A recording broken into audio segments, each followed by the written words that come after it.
पक्षी कहते हैं, पहले की बात है, त्रेता युग में हरिश्चंद्र नाम से प्रसिद्ध एक राजर्षि रहते थे। वे बड़े धर्मात्मा, भूमंडल के पालक, सुंदर कीर्ति से युक्त और सब प्रकार श्रेष्ठ थे। उनके राज्यकाल में कभी अकाल नहीं पड़ा, किसी को रोग नहीं हुआ, मनुष्यों की अकाल मृत्यु नहीं हुई और पूर्ववासियों की कभी अधर्म में रुचि नहीं हुई। उस समय प्रजावर्ग के लोग धन, वीर्य और तपस्या के मत से उन्मत्त नहीं होते थे। कोई भी स्त्री ऐसी नहीं देखी जाती थी जो पूर्ण यौवनावस्था को प्राप्त किए बिना ही संतान को जन्म देती रही हो। एक दिन महाबाहु राजा हरिश्चंद्र जंगल में शिकार खेलने गए थे। वहां शिकार के पीछे दौड़ते हुए उन्होंने बारंबार कुछ स्त्रियों की कातरवाणी सुनी। वे कह रही थीं, हमें बचाओ, बचाओ। राजा ने शिकार का पीछा छोड़ दिया और उन स्त्रियों को लक्ष्य करके कहा, डरो मत, डरो मत। कौन ऐसा दुष्ट बुद्धि वाला पुरुष है जो मेरे शासनकाल में भी ऐसा अन्याय करता है? यूं कहकर स्त्रियों के रोने के शब्द का अनुसरण करते हुए राजा उसी ओर चल दिए। इसी बीच में प्रत्येक कार्य के आरंभ में बाधा उपस्थित करने वाला रुद्र कुमार विघ्नराज इस प्रकार सोचने लगा, ये महर्षि विश्वामित्र बड़े पराक्रमी हैं और अनुपम तपस्या का आश्रय लेकर उत्तम व्रत का पालन करते हुए उन भवादी विद्याओं का साधन करते हैं जो पहले इन्हें सिद्ध नहीं हो सकी है। ये महर्षि क्षमा, मौन तथा आत्मसंयम पूर्वक जिन विद्याओं का साधन करते हैं, वे उनके भय से पीड़ित होकर यहाँ विलाप कर रही हैं। इनके उद्धार का कार्य मुझे किस प्रकार करना चाहिए? इस प्रकार विचार करते हुए रुद्र कुमार विघ्नराज ने राजा के शरीर में प्रवेश किया। उनके आवेश से युक्त होने पर राजा ने क्रोधपूर्वक ये बात कही, यह कौन पापाचारी मनुष्य है जो कपड़े की गठरी में अग्नि को बांध रहा है? बल और प्रचंड तेज से उद्दीप्त मुझ राजा के उपस्थित रहते हुए आज कौन ऐसा पापी है जो मेरे धनुष से छूटकर संपूर्ण दिशाओं को देदीप्यमान करने वाले बाणों से सर्वांग में छिन्न भिन्न होकर कभी न टूटने वाली निद्रा में प्रवेश करना चाहता है? राजा की यह बात सुनकर तपस्वी विश्वामित्र कुपित हो उठे। उनके मन में क्रोध का उदय होते ही वे संपूर्ण विद्याएं जो स्त्रियों के रूप में रो रही थीं, क्षण भर अंतर्धान हो गईं। तदंतर राजा ने उन तपस्या के भंडार महर्षि विश्वामित्र की ओर दृष्टिपात किया तो वे बड़े भयभीत हुए और सहसा पीपल के पत्ते की भांति थरथर कांपने लगे।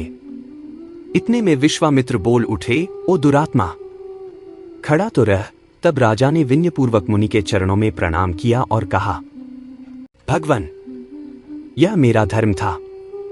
प्रभो, इसे आप मेरा अपराध न माने। मुने, अपने धर्म की रक्षा में लगे हुए मुझ राजा पर आपको क्रोध नहीं करना चाहिए। धर्मज्ञ राजा को तो यह उचित ही है कि वह धर्मशास्त्र के अनुसार दान दे, रक्षा करे और धनुष उठाकर युद्ध करे। विश्वामित्र बोले, राजन, यदि तुम्हें अधर्म का डर है तो शीघ्र बताओ किसको दान देना चाहिए, किन की रक्षा करनी चाहिए और किन के साथ युद्ध करना चाहिए। हरिश्चंद्र ने कहा, श्रेष्ठ ब्राह्मणों को तथा जिनकी जीविका नष्ट हो गई हो ऐसा अन्य मनुष्यों को भी दान देना चाहिए। भयभीत प्राणियों की रक्षा करनी चाहिए और शत्रुओं के साथ सदा युद्ध करना चाहिए। विश्वामित्र बोले, यदि तुम राजा हो और राजधर्म को भली भांति जानते हो तो मैं प्रतिग्रह की इच्छा रखने वाला ब्राह्मण हूं, मुझे इच्छानुसार दक्षिणा दो। पक्षीगण कहते हैं, महर्षि की यह बात सुनकर राजा ने अपना नया जन्म हुआ माना और प्रसन्न चित्त से कहा। हरिश्चंद्र बोले, भगवान, आपको मैं क्या दूं? आप निःशंक होकर कहिए। यदि कोई दुर्लभ से दुर्लभ वस्तु हो तो उसे भी दी हुई ही समझे। विश्वामित्र ने कहा, वीरवर, तुम समुद्र, पर्वत, ग्राम और नगरों सहित यह सारी पृथ्वी मुझे दे दो। रथ, घोड़े, हाथी, कोठार और खजाने सहित सारा राज्य भी मुझे समर्पित कर दो। इसके अतिरिक्त भी जो कुछ तुम्हारे पास है वह मुझे दे दो। केवल अपनी स्त्री, पुत्र और शरीर को अपने पास रख लो। साथ ही अपने धर्म को भी तुम ही रखो, क्योंकि वह सदा कर्ता की ही साथ रहता है, परलोक में जाने पर भी वह साथ जाता है। मुनि का यह वचन सुनकर राजा ने प्रसन्नचित्त से तथास्तु कहा।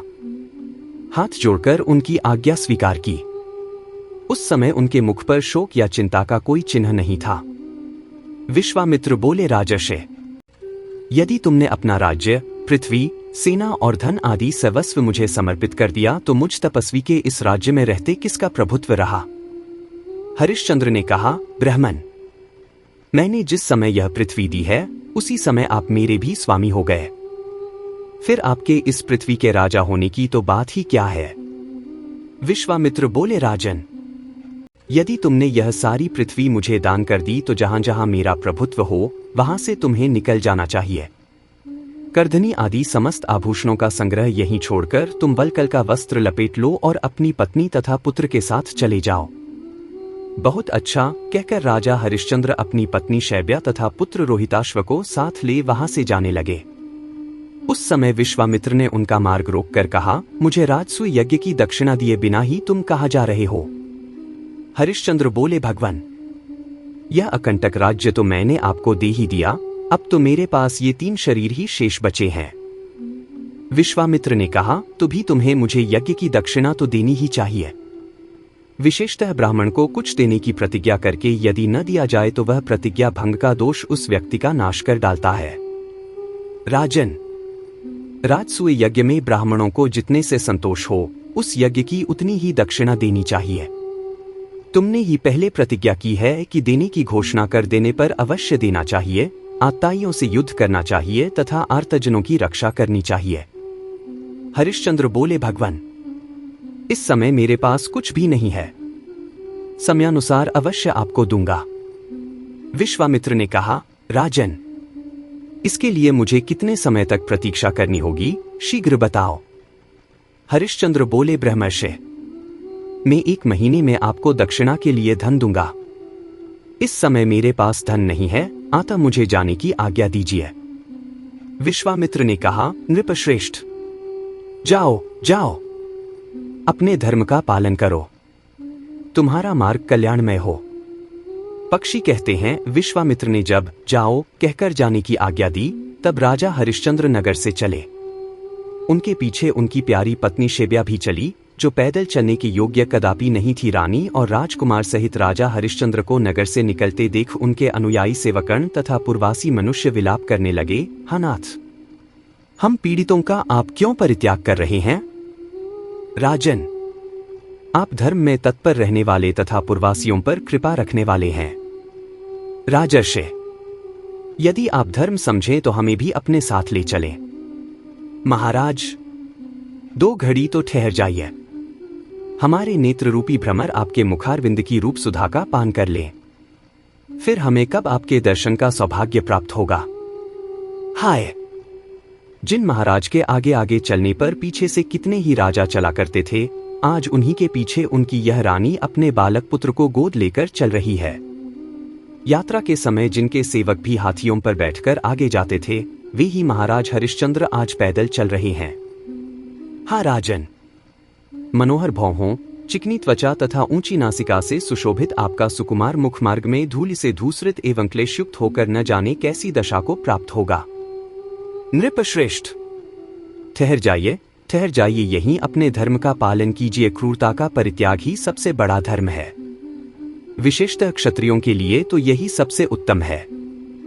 नाथ, अब हमें स्त्री, पुत्र, धन धान्य आदि से क्या लेना है? यह सब छोड़कर हम लोग आपके साथ छाया की भांति रहेंगे। हा नाथ, हा महाराज, हा स्वामिन, आप हमें क्यों त्याग रहे हैं? जहां आप रहेंगे वहीं हम भी रहेंगे, जहां आप हैं वहीं सुख है, जहां आप हैं वहीं नगर है, और जहां हमारे महाराज आप हैं वहीं हमारे लिए स्वर्ग है। पूर्वासियों की ये बातें सुनकर राजा हरिश्चंद्र शोकमग्न हो उन पर दया करने के लिए ही मार्ग में उस समय ठहर गए। विश्वामित्र ने देखा राजा का चित्त पूर्वासियों के वचनों से व्याकुल हो उठा है, तब वे उनके पास आ पहुंचे और रोष तथा अमर्ष से आंखें फाड़कर बोले, अरे, तू तो बड़ा दुराचारी, झूठा और कपटपूर्ण बातें करने वाला है। धिक्कार है तुझे, जो मुझे राज्य देकर फिर उसे वापस ले लेना चाहता है। विश्वामित्र का यह कठोर वचन सुनकर राजा कांप उठे और जाता हूं कहकर अपनी पत्नी का हाथ पकड़कर खींचते हुए शीघ्रतापूर्वक चले। राजा अपनी पत्नी को खींच रहे थे। वह सुकुमारी अबला चलने के परिश्रम से थककर व्याकुल हो रही थी, तो भी विश्वामित्र ने सहसा उसकी पीठ पर डंडे से प्रहार किया। महारानी को इस प्रकार मार खाते देख महाराज हरिश्चंद्र दुख से आतुर होकर केवल इतना ही कह सके, भगवान, जाता हूं। उनके मुख से और कोई बात नहीं निकल सकी। उस समय परम दयालु 5 विश्वेदेव आपस में इस प्रकार कहने लगे, ओह, यह विश्वामित्र तो बड़ा पापी है। न जाने किन लोकों में जाएगा। इसने यज्ञकर्ताओं में श्रेष्ठ इन महाराज को अपने राज्य से नीचे उतार दिया है। विश्वदेवों की यह बात सुनकर विश्वामित्र को बड़ा रोष हुआ। उन्होंने उन सबको शाप देते हुए कहा, तुम सब लोग मनुष्य हो जाओ। फिर उनके अनुन्य विनय से प्रसन्न होकर उन महामुनि ने कहा, मनुष्य होने पर भी तुम्हारे कोई संतान नहीं होगी, तुम विवाह भी नहीं करोगे, तुम्हारे मन में किसी के प्रति ईर्ष्या और द्वेष भी नहीं होगा, तुम पुनः काम क्रोध से मुक्त होकर देवत्व को प्राप्त कर लोगे। तदंतर वे विश्वदेव अपने अंश से कुरुवंशियों के घर में अवतीर्ण हुए। ही द्रौपदी के गर्भ से उत्पन्न 5 पांडव कुमार थे। महामुनि विश्वामित्र के शाप से ही उनका विवाह नहीं हुआ। जैमिनी, इस प्रकार हमने पांडव कुमारों की कथा से संबंध रखने वाली बातें तुम्हें बतला दी। अब और क्या सुनना चाहते हो? जैमिनी बोले, आप लोगों ने क्रमशः मेरे प्रश्नों के उत्तर में ये सारी बातें बताईं। अब मुझे हरिश्चंद्र की शेष कथा सुनने के लिए बड़ा कौतूहल हो रहा है। अहो, उन महात्मा ने बहुत बड़ा कष्ट उठाया श्रेष्ठ पक्षियों। क्या उन्हें इस दुख के अनुरूप ही कोई सुख भी कभी प्राप्त हुआ? पक्षियों ने कहा। विश्वामित्र की बात सुनकर राजा दुखी हो धीरे धीरे आगे बढ़े। उनके पीछे नन्हे से पुत्र को गोद लिए रानी शेब्या चल रही थी। दिव्य वाराणसीपुरी के पास पहुंचकर राजा ने विचार किया कि यह काशी मनुष्य की भोग्य भूमि नहीं है, इस पर केवल शूलपाणी भगवान शंकर का अधिकार है, अतः यह मेरे राज्य से बाहर है। ऐसा निश्चय करके दुख से पीड़ित हो उन्होंने अपनी अनुकूल पत्नी के साथ पैदल ही काशी में प्रवेश किया। पुरी में प्रवेश करते ही उन्हें महर्षि विश्वामित्र सामने खड़े दिखाई दिए। उन्हें उपस्थित देख राजा हरिश्चंद्र हाथ जोड़कर विनीत भाव से खड़े हो गए और बोले, मुने, ये मेरे प्राण, यह पुत्र और यह पत्नी यहाँ प्रस्तुत हैं। इनमें से जिसकी आपको आवश्यकता हो उसे उत्तम अर्घ्य के रूप में स्वीकार कीजिए, अथवा हम लोग यदि आपकी और कोई सेवा कर सकते हों तो उसके लिए भी आज्ञा दीजिए। विश्वामित्र बोले, राजर्षि, आज 1 मास पूर्ण हो गया। यदि आपको अपनी बात का स्मरण हो तो मुझे राजसूय यज्ञ के लिए दक्षिणा दीजिए। हरिश्चंद्र ने कहा, तपोधन, अभी आज ही महीना पूरा हो रहा है, उसमें आधा दिन शेष है। इतने समय तक और प्रतीक्षा कीजिए, अब अधिक देरी नहीं होगी। विश्वामित्र बोले, महाराज, ऐसा ही सही में फिर आऊंगा। यदि आज मुझे दक्षिणा न दोगे तो मैं तुम्हें शाप दे दूंगा। यूं कहकर विश्वामित्र चले गए। उस समय राजा इस चिंता में पड़े कि पहले स्वीकार की हुई दक्षिणा में इन्हें किस प्रकार दूं? क्या मैं अपने प्राण त्याग दूं? इस अकिंचन दशा में किधर जाऊं? यदि प्रतिज्ञा की हुई दक्षिणा दिए बिना ही मर जाऊं तो ब्राह्मण के धन का अपहरण करने के कारण पापात्मा समझा जाऊंगा और मुझे अधम से अधम की ट्योनी में जन्म लेना पड़ेगा। अथवा यह दक्षिणा चुकाने के लिए अपने को बेचकर किसी की दास्ता स्वीकार कर लूं। बस अपने को बेचना ही ठीक है। राजा हरिश्चंद्र अत्यंत व्याकुल एवं दीन होकर नीचा मुख किए जब इस प्रकार चिंता कर रहे थे, उस समय उनकी पत्नी ने नेत्रों से आंसू बहाते हुए गदगद वाणी में कहा, महाराज, चिंता छोड़िए, अपने सत्य की रक्षा कीजिए।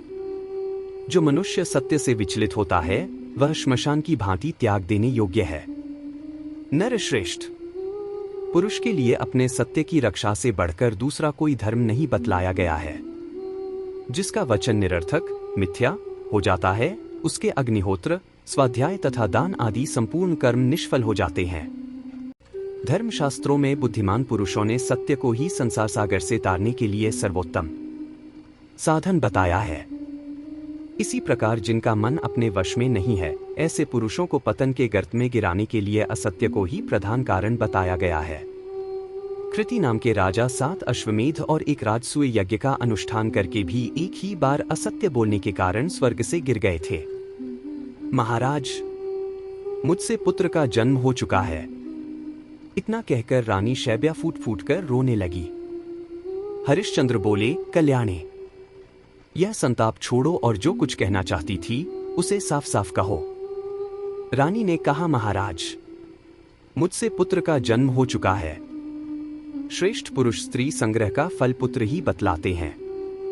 वह फल आपको मिल चुका है, अतः मुझी को बेचकर ब्राह्मण को दक्षिणा चुका दीजिए। महारानी का यह वचन सुनकर राजा हरिश्चंद्र मूर्छित हो गए। फिर होश में आने पर वे अत्यंत दुखी होकर विलाप करने लगे, कल्याणी, यह महान दुख की बात है जो तुम मुझसे ऐसा कह रही हो। यूं कहकर नरश्रेष्ठ हरिश्चंद्र पृथ्वी पर गिर पड़े और मूर्छित हो गए।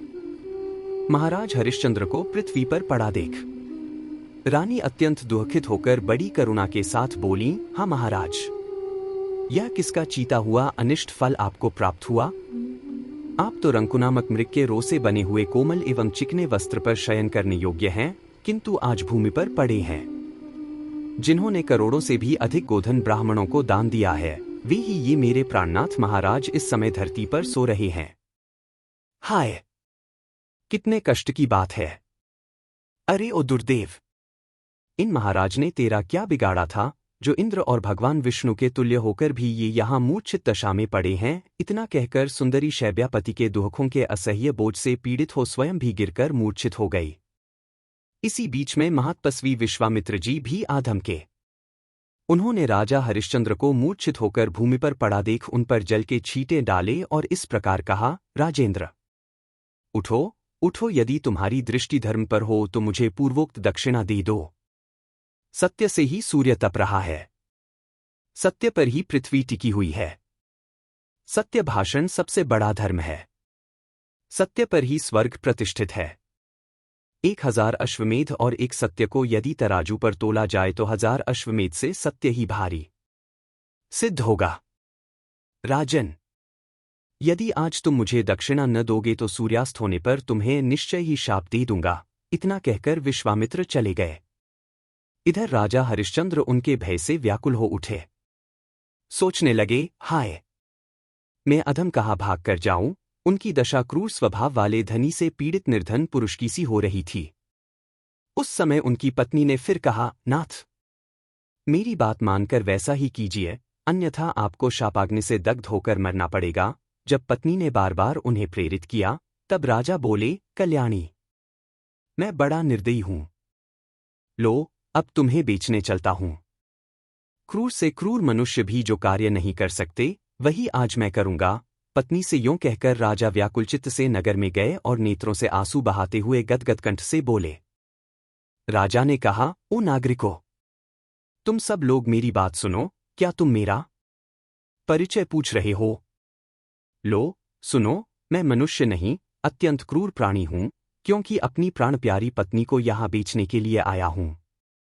यदि आप लोगों में से किसी को मेरी इस प्राणों से भी बढ़कर प्रियतमा पत्नी से दासी का काम लेने की आवश्यकता हो तो वह शीघ्र बोले। इस असह्य दुख में भी जब तक मैं जीवन धारण किए हुए हैं तभी तक बात कर ले। तदंतर कोई बूढ़ा ब्राह्मण सामने आकर राजा से बोला, दासी को मेरे हवाले करो, मैं इसे धन देकर खरीदता हूं। मेरे पास धन बहुत है और मेरी प्यारी पत्नी अत्यंत सुकुमारी है। वह घर के कामकाज नहीं कर सकती, इसलिए यह दासी मुझे दे दो। तुम अपनी इस पत्नी की कार्यदक्षता, अवस्था, रूप और स्वभाव के अनुरूप यह धन लो और इसे मेरे हवाले करो। ब्राह्मण के ऐसा कहने पर राजा हरिश्चंद्र का हृदय दुख से विदीर्ण हो गया। वे उसे कोई उत्तर न दे सके। तब उस ब्राह्मण ने राजा के वल्कलवस्त्र में उस धन को अच्छी तरह बांध दिया और उनकी पत्नी को खींचकर वह अपने साथ ले चला। माता को इस दशा में देखकर बालक रोहिताश्व रो उठा और हाथ से उसका वस्त्र पकड़कर अपनी ओर खींचने लगा। उस समय रानी ने अपने पुत्र से कहा, बेटा, आओ, जी भरकर देख लो, तुम्हारी माता अब दासी हो गई। तुम राजपुत्र हो, मेरा स्पर्श न करो। अब मैं तुम्हारे स्पर्श करने योग्य न रही। फिर सहसा अपनी माता को खींचकर ले जाए जाते हुए देख बालक रोहिताश्व माँ माँ कहकर रोता हुआ दौड़ा। उस समय उसके नेत्रों से आंसू बह रहे थे। जब बालक पास आया तब उस ब्राह्मण ने क्रोध में भरकर उसे लात से मारा तो भी उसने अपनी माँ को नहीं छोड़ा, केवल माई माई कहकर विलखता रहा। तब रानी ने ब्राह्मण से कहा, स्वामिन, आप मुझ पर कृपा कीजिए, इस बालक को भी खरीद लीजिए। यद्यपि आपने मुझे खरीद लिया है, तथापि इस बालक के बिना मैं आपके कार्य को अच्छी तरह नहीं कर सकती। मैं बड़ी अभागिनी हूं। आप मुझ पर दया करके प्रसन्न हों और बछड़े से गाय की तरह इस बालक से मुझे मिलाइए। ब्राह्मण बोला, राजन, यह धन लो और इस बालक को भी मेरे हवाले करो। यूं कहकर उसने पूर्ववत राजा के उत्तरीय खंड में वह धन बांध दिया और बालक को उसकी माता के साथ लेकर चल दिया। इस प्रकार पत्नी और पुत्र को ले जाए जाते देख राजा हरिश्चंद्र अत्यंत दुख से कातर हो गए और विलाप करने लगे, हाय! पहले जिसे वायु, सूर्य, चंद्रमा तथा बाहरी लोग कभी नहीं देख पाते थे, वही मेरी पत्नी आज दासी बन गई। जिसके हाथों की अंगुलियां अत्यंत सुकुमार हैं, वह सूर्यवंश में उत्पन्न मेरा बालक आज बेच दिया गया। हा प्रिय! हा पुत्र! हा वत्स! मुझ नीच के अन्याय से तुम्हें देवाधीन दशा को प्राप्त होना पड़ा। फिर भी मेरी मृत्यु नहीं होती, मुझे धिक्कार है। राजा हरिश्चंद्र इस प्रकार विलाप कर रहे थे, इतने में ही वह ब्राह्मण उन दोनों को साथ ले ऊंचे ऊंचे वृक्ष और गृह आदि की ओट में छिप गया। वह बड़ी शीघ्रता से चल रहा था। तदंतर विश्वामित्र ने वहां पहुंचकर राजा से धन मांगा। हरिश्चंद्र ने भी वह धन उन्हें समर्पित कर दिया। पत्नी और पुत्र को बेचने से प्राप्त हुए उस धन को थोड़ा देखकर कौशिक मुनि ने शोकाकुल राजा से कुपित होकर कहा, क्षत्रियाधम! क्या तू इसी को मेरे यज्ञ के अनुरूप दक्षिणा मानता है? यदि ऐसी बात है तो मेरे महान बल को देख, अपनी भली भांति की हुई तपस्या का, निर्मल ब्राह्मणत्व का, उग्र प्रभाव का तथा विशुद्ध स्वाध्याय का बल तुझे दिखाता हूं। हरिश्चंद्र ने कहा, भगवान! कुछ काल और प्रतीक्षा कीजिए और भी दक्षिणा दूंगा। इस समय नहीं है। मेरी पत्नी और पुत्र बिक चुके हैं। विश्वामित्र ने कहा, राजन! दिन का चौथा भाग शेष है। इतने ही समय तक मुझे प्रतीक्षा करनी है। बस, इसके उत्तर में तुम्हें कुछ कहने की आवश्यकता नहीं। राजा हरिश्चंद्र से इस प्रकार निर्दयतापूर्ण निष्ठुर वचन कहकर और उस धन को लेकर कोप में भरे हुए विश्वामित्र तुरंत वहां से चल दिए। उनके जाने पर राजा भय और शोक के समुद्र में डूब गए। उन्होंने सब प्रकार विचार करके अपना कर्तव्य निश्चित किया और नीचा मुंह करके आवाज लगाई, जो मनुष्य मुझे धन से खरीद कर दास का काम लेना चाहता हो, वह सूर्य के रहते रहते शीघ्र ही बोले। उसी समय धर्म चांडाल का रूप धारण करके तुरंत वहां आए। उस चांडाल के शरीर से दुर्गंध निकल रही थी।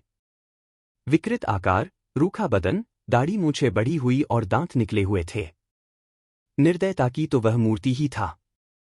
काला रंग, लंबा पेट, पीलापन लिए हुए रूखे नेत्र और कठोर वाणी, यही उसकी हुलिया थी।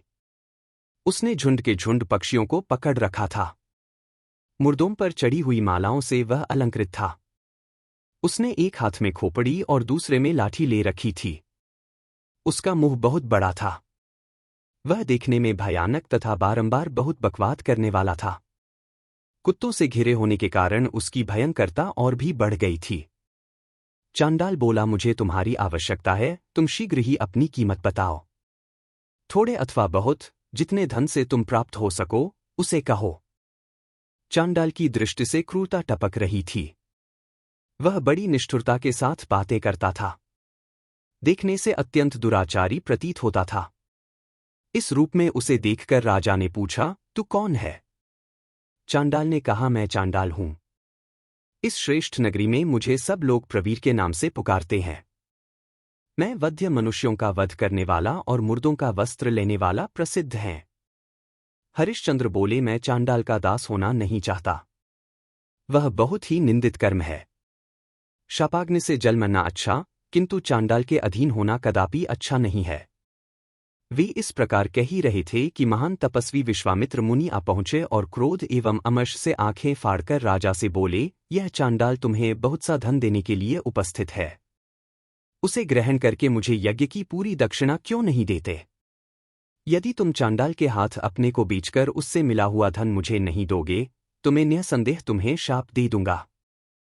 हरिश्चंद्र ने कहा, ब्रह्मर्षि! मैं आपका दास हूं, दुखी हूं, भयभीत हूं और विशेषतः आपका भक्त हूं। आप मुझ पर कृपा करें। चांडाल का संपर्क बड़ा ही निंदनीय है। मुनिश्रेष्ठ! शेष धन के बदले में आपका ही सब कार्य करने वाला, आपके अधीन रहने वाला तथा आपकी इच्छा के अनुसार चलने वाला दास बनकर रहूंगा। विश्वामित्र बोले, यदि तुम मेरे दास हो तो मैंने 1 अरब स्वर्ण मुद्रा लेकर तुम्हें चांडाल को दे दिया। अब तुम उसके दास हो गए। मुनि के ऐसा कहने पर चांडाल मन ही मन बहुत प्रसन्न हुआ। उसने विश्वामित्र को धन देकर राजा को बांध लिया और उन्हें डंडों की मार से अचेत सा करता हुआ वह अपने घर की ओर ले चला। उस समय राजा की इंद्रियां अत्यंत व्याकुल हो गई थीं। तदंतर राजा हरिश्चंद्र चांडाल के घर में रहने लगे। वे प्रतिदिन सवेरे, दोपहर और शाम को निम्नांकित बातें गुनगुनाया करते थे। हाय! मेरी दीनमुखी पत्नी अपने आगे दीनमुख बालक रोहिताश्व को देखकर अत्यंत दुख में मग्न हो जाती होगी और उस समय इस आशा से कि राजा धन कमाकर हम दोनों को छुड़ाएंगे, बारंबार मेरा स्मरण करती होगी। उसे इस बात का पता न होगा कि मैं ब्राह्मण को और भी अधिक धन देकर अत्यंत पापमय संसर्ग में जीवन व्यतीत कर रहा हूं। राज्य का नाश, सुहृदों का त्याग, पत्नी और पुत्र का विक्रय तथा अंत में चांडालत्व की प्राप्ति, अहो! यह एक के बाद एक दुहक की कैसी परंपरा चली आती है। इस प्रकार वे चांडाल के घर में रहते हुए प्रतिदिन अपने प्रिय पुत्र तथा अनुकूल पत्नी का स्मरण किया करते थे। अपना सर्वस्व छिन जाने के कारण राजा बहुत व्याकुल रहते थे। कुछ काल के बाद राजा हरिश्चंद्र चांडाल के वश में होने के कारण श्मशान घाट पर मुर्दों के कपड़े, कफन संग्रह करने के काम में नियुक्त हुए। चांडाल ने उन्हें आज्ञा दी थी कि तुम मुर्दों के आने की प्रतीक्षा में रात दिन यहीं रहो। यह आदेश पाकर राजा काशीपुरी के दक्षिण श्मशान भूमि में बने हुए शव मंदिर में गए। उस श्मशान में बड़ा भयंकर शब्द होता था। वहां सैकड़ों सियारिनें भरी रहती थीं। चारों ओर मुर्दों की खोपड़ियां बिखरी पड़ी थीं। सारा श्मशान दुर्गंध से व्याप्त और अत्यंत धूम से आच्छादित था। उसमें पिशाच, भूत, वेताल, डाकिनी और यक्ष रहा करते थे। गिद्धों और गीदड़ों से भी वह स्थान भरा रहता था। झुंड के झुंड कुत्ते उसे घेरे रहते थे। यत्र तत्र हड्डियों के ढेर लगे हुए थे। सब ओर से बड़ी दुर्गंध आती थी। अनेकों मृत व्यक्तियों के बंधुबांधवों के करुण क्रंदन से वह श्मशान भूमि बड़ी ही भयानक और कोलाहलपूर्ण रहती थी। हा पुत्र! हा मित्र! हा बंधु! हा भ्राता! हा वत्स! हा प्रियतम! हा पतिदेव! हाय बहन! हा माता! हा मामा! हा पितामह! हा मातामह! हा पिताजी! हा पौत्र! हा बांधव! तुम कहाँ चले गए?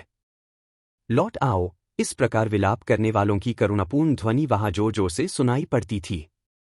ऐसी भूमि में निवास करने के कारण राजा न रात में सो पाते थे, न दिन में बारंबार हाहाकार करते रहते थे। इस प्रकार उनके 12 महीने 100 वर्षों के समान बीते। अंत में राजा ने दुखी होकर देवताओं की शरण ली और कहा, महान धर्म को नमस्कार है। जो सच्चिदानंद स्वरूप, संपूर्ण जगत की सृष्टि करने वाले विधाता, परात्पर ब्रह्मा, शुद्ध, पुराण पुरुष एवं अविनाशी हैं, उन भगवान विष्णु को नमस्कार है। देवगुरु बृहस्पति, तुम्हें नमस्कार है। इंद्र को भी नमस्कार है। यों कहकर राजा पुनः चांडाल के कार्य में लग गए। तदंतर महाराज हरिश्चंद्र की पत्नी शैब्या सौंप के काटने से मरे हुए अपने बालक को गोद में उठाए विलाप करती हुई श्मशान भूमि में आई। वह बार बार यही कहती थी, हा वत्स! हा पुत्र! हा शिशो! उसका शरीर अत्यंत दुर्बल हो गया था। कांति मलिन पड़ गई थी। मन बेचैन था। सिर के बालों में धूल जम गई थी। शैब्या के विलाप का शब्द सुनकर राजा हरिश्चंद्र तुरंत उसके पास गए। उन्हें आशा थी, वहां भी मुर्दे के शरीर का कफन मिलेगा। वे जोर जोर से रोती हुई अपनी पत्नी को पहचान न सके। अधिक काल तक प्रवास में रहने के कारण वह बहुत संतप्त थी। ऐसी जान पड़ती थी मानो उसका दूसरा जन्म हुआ हो। शैब्या ने भी पहले उनके मस्तक को मनोहर केशों से सुशोभित देखा था। अब उनके सिर पर जटा थी। वे सूखे हुए वृक्ष के समान जान पड़ते थे। इस अवस्था में वह भी अपने पति को न पहचान सकी। राजा ने काले कपड़े में लिपटे हुए बालक को, जिसे सांप ने काट खाया था तथा जिसके अंगों में राजोचित चिन्ह दिखाई देते थे, जब देखा तो उन्हें बड़ी चिंता हुई। वे सोचने लगे, अहो!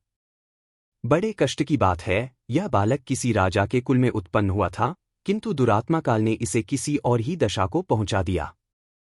अपनी माता की गोद में पड़े हुए इस बालक को देखकर मुझे कमल के समान नेत्रों वाला अपना पुत्र रोहिताश्व याद आ रहा है। यदि उसे भयंकर काल ने अपना ग्रास न बनाया होगा तो वह मेरा लाडला भी इसी उम्र का हुआ होगा। इतने में ही रानी ने विलाप करते हुए कहा, हा वत्स, किस पाप के कारण यह अत्यंत भयंकर दुख आ पड़ा है, जिसका कभी अंत ही नहीं आता। हा प्राणनाथ, आप कहाँ हैं? ओ विधाता, तूने राज्य का नाश किया, सुहृदों से विछोह कराया और स्त्री तथा पुत्र को भी बिकवा दिया। अरे, तूने राजर्षि हरिश्चंद्र की कौन सी दुर्दशा नहीं की। रानी का यह वचन सुनकर अपने पद से भ्रष्ट हुए राजा हरिश्चंद्र ने अपनी प्राणप्यारी पत्नी तथा मृत्यु के मुख में पड़े हुए पुत्र को पहचान लिया। ओह, कितने कष्ट की बात है, यह शैब्या इस अवस्था में और यह वही मेरा पुत्र है। यह कहते हुए वे दुख से संतप्त होकर रोते रोते मूर्छित हो गए। इस अवस्था में पहुंचे हुए राजा को पहचानकर रानी को भी बड़ा दुख हुआ। वह भी मूर्छित होकर धरती पर गिर पड़ी। उसका शरीर निश्चेष्ट हो गया।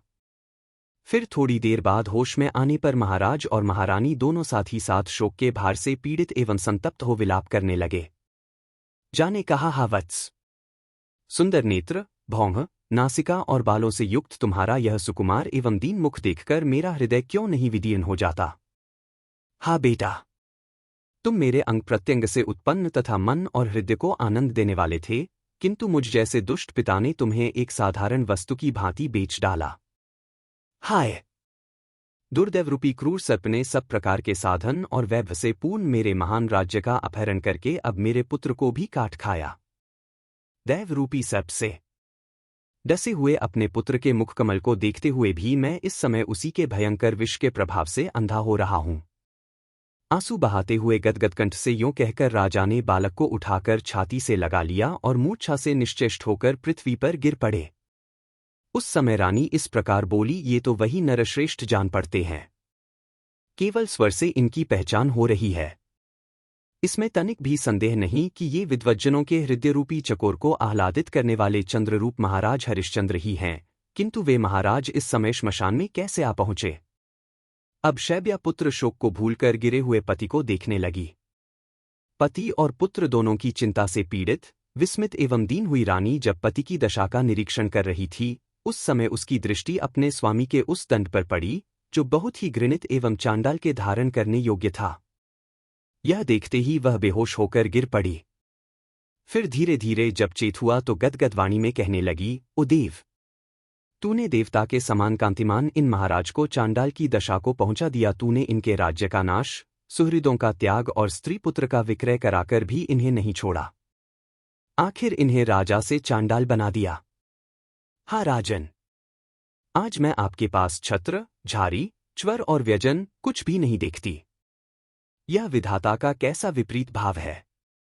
पूर्व काल में जिनके आगे आगे चलने पर कितने ही राजा सेवक बनकर अपनी चादरों से धरती बुहारा करते थे, वे ही महाराज अब दुख से पीड़ित हो इस अपवित्र श्मशान भूमि में विचरते हैं, जहां खोपड़ियों से सटे कितने ही मिट्टी के घड़े चारों ओर बिखरे पड़े हैं, जहां मृतकों की लाश से चर्बी गलगलकर पृथ्वी के सूखे दोनों में पड़ रही है। चिताराख, अंगारे, अज्जली हड्डियों और मज्जा के ढेर से यहाँ की भयंकरता बहुत बढ़ गई है। यहाँ से गिद्धरों और गीदड़ों के भयंकर नाद सुनकर छोटे छोटे पक्षी भाग गए हैं। चिता के धुएं से यहाँ की सारी दिशाएं काली दिखाई देती हैं। यों कहकर महारानी शैब्या महाराज हरिश्चंद्र के कंठ में लग गई तथा कष्ट एवं सैकड़ों प्रकार के शोक से आक्रांत हो आर्तवाणी में विलाप करने लगी, राजन, यह स्वप्न है या सत्य? महाभाग, आप इसे जैसा समझते हो बतलाएं। मेरा मन अचेत होता जा रहा है। रानी की यह बात सुनकर महाराज हरिश्चंद्र ने गर्म सांस ली और गदगदवाणी में अपने को चांडालत्व प्राप्त होने की सारी कथा कह सुनाई। उसे सुनकर रानी को बड़ा दुख हुआ और उसने गर्म सांस खींचकर बहुत देर तक रोने के पश्चात अपने पुत्र की मृत्यु की यथार्थ घटना निवेदित की।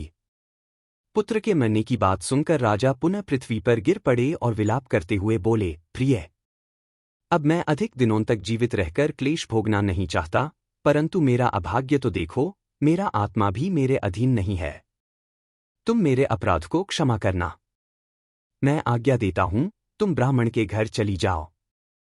शुभे, मैं राजपत्नी हूं, इस अभिमान में आकर कभी उस ब्राह्मण का अपमान न करना। सब प्रकार के यत्न करके उसे संतुष्ट रखना, क्योंकि स्वामी देवता के समान होता है। रानी बोली, राजर्षि, मुझसे भी अब यह दुख का भार नहीं सहा जाता, अतः आपके साथ ही मैं भी चिता की जलती हुई आग में प्रवेश करूंगी। यह सुनकर राजा ने कहा, पतिव्रते, जैसी तुम्हारी इच्छा हो वैसा ही करो। तदंतर राजा ने चिता बनाकर उसके ऊपर अपने पुत्र को रखा और अपनी पत्नी के साथ हाथ जोड़कर सबके ईश्वर परमात्मा नारायण श्रीहरि का स्मरण किया, जो हृदयरूपी गुफा में विराजमान हैं तथा जिनका वासुदेव, सुरेश्वर आदि अंतर्हित, ब्रह्मा, कृष्ण, पीताम्बर एवं शुभ आदि नामों से चिंत किया जाता है। उनके इस प्रकार भगवत स्मरण करने पर इंद्र आदि संपूर्ण देवता धर्म को अगुआ बनाकर तुरंत वहां आए और इस प्रकार बोले, राजन, हमारी बात सुनो। तुम्हारे स्मरण करने पर संपूर्ण देवता यहां उपस्थित हुए हैं। ये साक्षात पितामह ब्रह्मा जी हैं और ये स्वयं भगवान धर्म हैं। इनके सिवा साध्यगण, विश्वेदेव, मरुदगण और लोकपाल भी अपने वाहनों सहित पधारे हैं। नाग, सिद्ध, गंधर्व, रुद्र, अश्विनी कुमार तथा और भी बहुत से देवता यहां उपस्थित हुए हैं। साथ ही बाबा विश्वामित्र जी भी हैं। तत्पश्चात धर्म ने कहा, राजन, प्राण त्यागने का साहस न करो। मैं साक्षात धर्म तुम्हारे पास आया हूं। तुमने अपने क्षमा, इंद्रिय संयम तथा सत्य आदि गुणों से मुझे संतुष्ट किया है। इंद्र बोले, महाभाग हरिश्चंद्र, मैं इंद्र तुम्हारे पास आया हूं। तुमने स्त्री पुत्र के साथ सनातन लोकों पर अधिकार प्राप्त किया है। राजन, पत्नी और पुत्र को साथ लेकर स्वर्गलोक को चलो, जिसे तुमने अपने शुभ कर्मों से प्राप्त किया है तथा जो दूसरे मनुष्यों के लिए अत्यंत दुर्लभ है। इसके बाद इंद्र ने चिता के ऊपर आकाश से अमृत की वृष्टि की, जो अकाल मृत्यु का निवारण करने वाली है। फिर फूलों की भी वर्षा होने लगी। देवताओं की दुंदुभी जोर जोर से बज उठी। इस प्रकार वहां एकत्रित हुए देवताओं के समाज में महात्मा राजा का पुत्र रोहिताश्व चिता से जीवित हो उठा। उसका शरीर सुकुमार और स्वस्थ था। उसकी इंद्रियों और मन में प्रसन्नता थी। फिर तो महाराज हरिश्चंद्र ने अपने पुत्र को तुरंत छाती से लगा लिया। वे स्त्री से पूर्ववत तेज और कांति से संपन्न हो गए। उनकी देह पर दिव्यहार और वस्त्र शोभा पाने लगे। राजा स्वस्थ एवं पूर्ण मनोरथ हो परम आनंद में निमग्न हो गए। उस समय इंद्र ने पुनः उनसे कहा, महाभाग, स्त्री और पुत्र सहित तुम्हें उत्तम गति प्राप्त होगी। अतः अपने कर्मों के फल भोगने के लिए दिव्यलोक को चलो।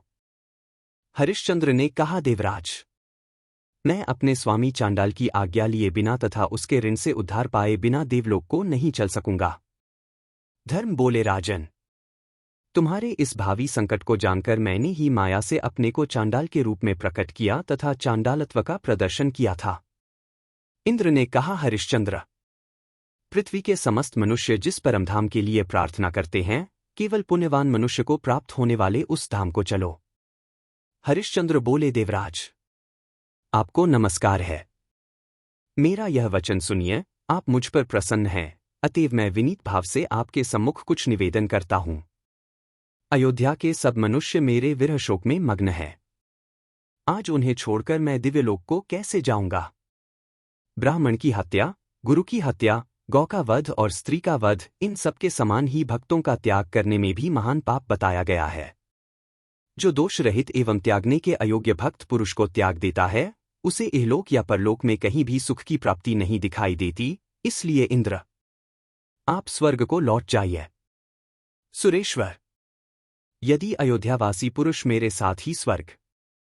इंद्र ने कहा, राजन, उन सब लोगों के पृथक पृथक नाना प्रकार के बहुत से पुण्य और पाप हैं।